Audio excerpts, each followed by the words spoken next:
ನನ್ನ ನೆಲದ ಭಾಷೆಯು ದೂರ ಬಲು ದೂರ, ಈ ಮನಕಂತೂ ದಾರಿ ತೋರುತ್ತಿದೆ. ಆ ಭಾಷೆಯದೇ ಬೆಳಕು ಬೆಳಕುವ ಬೆಳಕು ಬೆಳಕುವ. ದೂರ ಎಷ್ಟೇ ಹೋಗಿ ಈ ಭಾಷೆಯಿಂದ ದೂರವಾಗಲಾರಿರಿ. ವಿಮಲ್, ನಮ್ಮ ಭಾಷೆ ಕೇಸರಿ. ಇದೀಗ ರೇವಣ್ಣ ಪೆನ್ ಡ್ರೈವ್ ವಿಚಾರಕ್ಕೆ ಸಂಬಂಧಪಟ್ಟ ಹಾಗೆ ಸಂಸದ ಡಿ.ಕೆ. ಸುರೇಶ್ ಮಾತನಾಡಿದ್ದಾರೆ. ಹೆಣ್ಣು ಮಕ್ಕಳ ರಕ್ಷಣೆ ಸರ್ಕಾರದ ಕರ್ತವ್ಯ.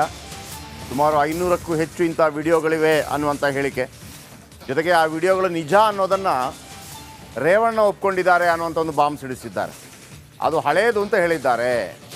500ಕ್ಕೂ ಹೆಚ್ಚು ಸಂತ್ರಸ್ತರು ಇದ್ದಾರೆ. ಅಲ್ಲದೆ ಕಾಂಗ್ರೆಸ್ ಸಂಸದ ಡಿ.ಕೆ. ಸುರೇಶ್ ಒಂದು ಸ್ಫೋಟಕ ಹೇಳಿಕೆ, 500ಕ್ಕೂ ಹೆಚ್ಚು ಅಂತ ಅವರು ಹೇಳ್ತಾ ಇದ್ದಾರೆ. ಜೊತೆಗೆ ಇದು ಹಳೆ ವಿಡಿಯೋ ಅಂತ ರೇವಣ್ಣ ಅವರೇ ಹೇಳಿದರು, ಹಾಗಾಗಿ ಅದು ವಿಡಿಯೋ ನಿಜ ಅಂತ ಆಯಿತು. ಮೋದಿ ಅವರಿಂದ ಬೇರೆ ರೀತಿಯಲ್ಲಿ ಬಿಂಬಿಸುವ ಪ್ರಯತ್ನಗಳಾಗ್ತಾ ಇದೆ. ಇದೊಂದು ರೀತಿಯಲ್ಲಿ ಕೌಂಟರ್ ಅಟ್ಯಾಕ್. ಇದರಿಂದ ಹಾಸನ ಮತ್ತು ಕನ್ನಡಿಗರಿಗೆ ಅವಮಾನವಾಗಿದೆ.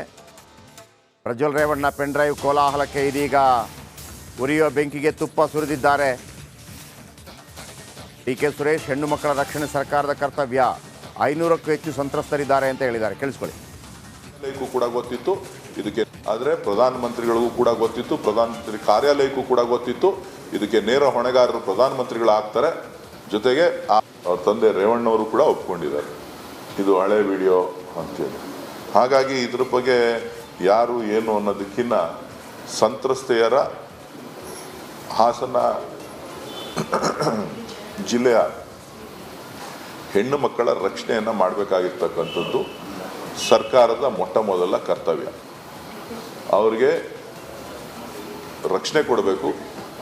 ಜೊತೆಗೆ ಇವತ್ತು ಅವ್ರಿಗಾಗಿರ್ತಕ್ಕಂಥ ಅನ್ಯಾಯಕ್ಕೆ ನ್ಯಾಯ ಸಿಗುವಂಥ ರೀತಿಯಲ್ಲಿ ಅಲ್ಲ.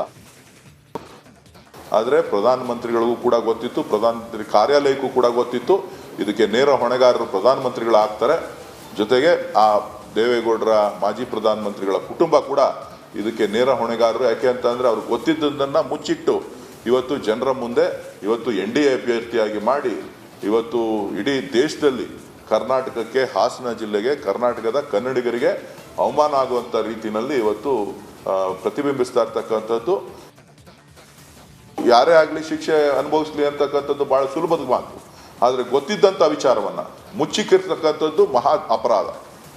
ಗೊತ್ತಿರುವಂಥ ವಿಚಾರವನ್ನು ಮುಚ್ಚಿಟ್ಟು ಇವತ್ತು ಪ್ರಚಾರಕ್ಕೆ ಹೋಗಿ ಅವ್ರ ಪರ ಹೋರಾಟ ಮಾಡಿ, ಅವರೇ ಹೇಳಿದ್ರಲ್ಲ ನನ್ನ ಮಗ ಅಂತ ಅವರೇ ಒಪ್ಕೊಂಡಿದ್ದಾರೆ. ಚುನಾವಣೆಯಲ್ಲಿ ಹೋದಾಗ ಒಳ್ಳೆ ನರಸೀಪುರಕ್ಕೆ ಭಾಷಣಕ್ಕೆ ಹೋದಾಗ ನನ್ನ ಮಗ ಗೆಲ್ಲಿಸ್ಬೇಕು ಅಂತ ಹೇಳಿದಾರಾ ಇಲ್ವಾ?